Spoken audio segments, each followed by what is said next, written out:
இப்போது புதிய அறிமுகம் ஆச்சி ஹோட்டல் சாம்பார் 50 கிராம் ரூபாய் 20 மட்டுமே. திருவண்ணாமலையில் மண் சரிவில் சிக்கி 7 பேர் உயிரிழந்தது துயரமானது என்றால் அந்த சம்பவம் நடந்த பல மணி நேரத்துக்கு பிறகுதான் அங்கு சென்று பார்க்கும் நிலை ஏற்பட்டது. அதைவிட மிக கொடூரமானது என சென்னை விமான நிலையத்தில் பேட்டியளித்த சீமான் தெரிவித்துள்ளார். நம்ம ஒன்று புரிஞ்சுக்கணும், இல்லைன்னா ஒவ்வொரு ஆண்டும் இந்த மாதிரி நம்ம புலம்பிக்கிட்டு நிற்க வேண்டியது வரும். இது இன்னும் கூடுதலாக தான் வரும்.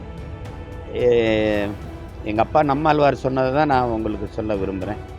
இங்கே புவி வெப்பமாகிறதுனா என்னன்னு தெரியல, ஏன் வெப்பமாகுதுன்னு தெரியல. பருவநிலை மாறுது, அதுவாக மாறுதா நம்ம மாற்றணுமா, அதை யாரும் சிந்திக்க இங்கே தயாராக இல்லை. இரண்டாவது, இந்த புவி வெப்பமாவதனால நமக்கு என்ன வருதுன்னா, இனி பருவமழை என்ற ஒன்றே இருக்காது. பெருமழை, புயல் மழை இதான் இருக்கும். அப்போ இந்த பெருமழையும் சமாளிக்க முடியாது, புயல் மழையும் சமாளிக்க முடியாது நம்மளால். இப்போது புதிய அறிமுகம் ஆச்சி ஹோட்டல் சாம்பார் 50 கிராம் ரூபாய் 20 மட்டுமே.